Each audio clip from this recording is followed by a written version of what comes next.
पेडण्या service road न दिवप, ओव्हरब्रिज न उबारप, कमी रुंदायेच्यो राखणे वण्टी आनी सेगीतच्या अपघातांक लागून पेडणेकार आयजवेर सरकारी विकास कामाचो निषेधच करत आयल्यात।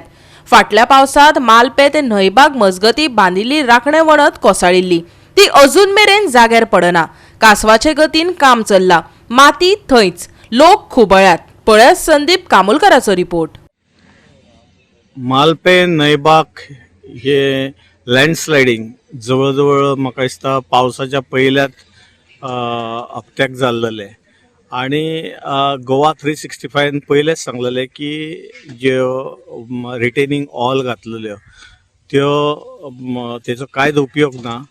समजा लँडस्लायडिंग जर जालें जाल्यार 100% ज्यो ऑल घातलेल्यो आहा त्यो वयतल्यो आणि जो खर्च करता तो कारण नासतना खर्च केल्ल्या सारको जातलो, कारण हे टॅक्सपेयरांचे पैसे कशे उडोव नाका।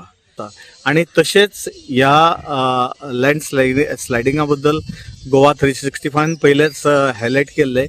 मेच्या 15 तारखेक अशें म्हणजे मेच्या मिड टर्माकूच हायलायट केल्लेले की हे फुडें पडटले म्हणून, आणि तेचे फुडें तशेंच जालें। पयलोच पावस येयलो आणि सगळे लँडस्लायडिंग जालें आणि दैव संयोगान भितर एकट्याची गाडी वाचली आणि तोय वाचलो। म्हणजे तो वाचलो म्हण ना जाल्यार म्हाका दिसता जर येवन मागीर जर पडलेली जाल्यार व्हडली ट्रॅजेडी जावपाची न्हय। इवन त्या सायडीच्यान बस नाल्यार ट्रक कोणय येता जाल्यार सुद्दां व्हडली ट्रॅजेडी जावंक शकतली आसलेली। पण तेच्या उपरांत आमी रोड क्लीन करपाक सांगलेलो, जो क्लियर कर आणि वाट म्हणजे क्लियर करपाक व्हेरी डिफिकल्टच आसलो तो, कारण वयल्यान काडल्या वचून कसोच जावचो नासलो।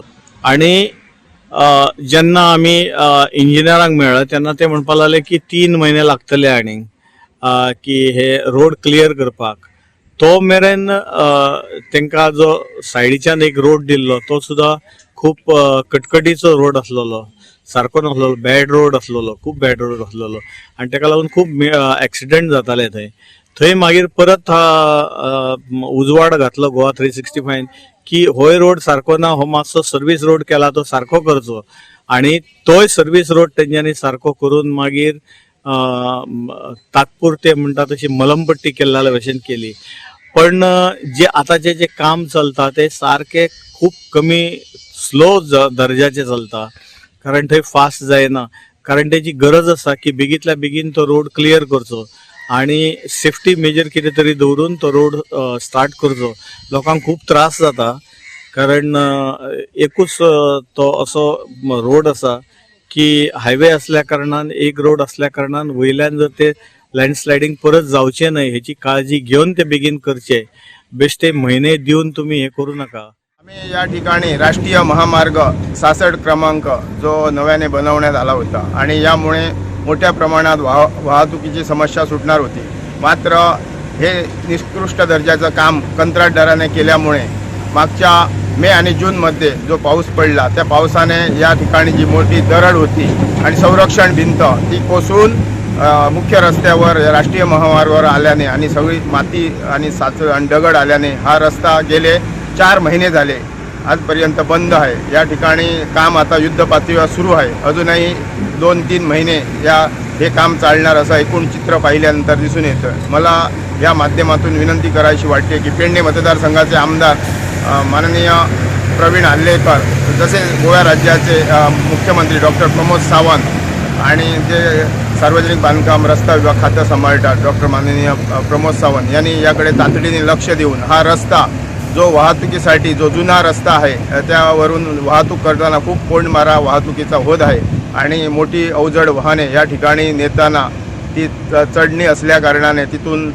चालकांना खूप त्रास सहन करावा लागतो। त्यामुळे या ठिकाणी जुन्या महामार्गावर वारंवार अपघात होताना आम्ही पाहतो आणि आज या ठिकाणी हे जरी रस्त्याचं काम सुरू असलं, गेली अनेक महिने हे काम आता सुरू आहे, मात्र ते मंद गतीने असल्याचं जाणवतं। ते तातडीने व्हावं यासाठी स्थानिक आमदार प्रवीण हल्लेकर आणि मुख्यमंत्री यांनी प्रयत्न करावे अशी या माध्यमातून मी विनंती करतो। MVRान 6 वर्सां आदी ही रिटेनिंग वॉल बांदिल्ली। 15 दिसां आदी ह्या वाठारात ती कोसळ्ळी। फाटल्या पावसात परत कोसळ्ळी। MVRच ताका जापसालदार अशें खुद्द पेडणेच्या आमदारानय सांगलेले. तरी अजून हो मुद्दो तडीक लागनाशिल्ल्यान लोकांक बरेच त्रास सोंसचे पडटा हेवूय तितलेच खरे. आता हो महामार्ग पावसा आदी जाग्यार पडटलो काय फुडल्या पावसातय काम चलतले आनी कंत्राटदाराचे घर भरतले काय कितें हें काळच सांगतलो. खूप पयलीं हे आतां 6 वर्सां पयलीं हें काम केल्लें. हें काम केल्लें पळय तेंच्यांनी तें कशें केल्लें पळय तें लोकांक सगळ्यांक खबर आहा. आयज लोक अक्षरशः ह्या रोडाक लागून खूप त्रासान पडलेले आहा. गोवा 365 खातीर संदीप कामोलकर, समृता खणगांवकर आनी मुझेफ शेख.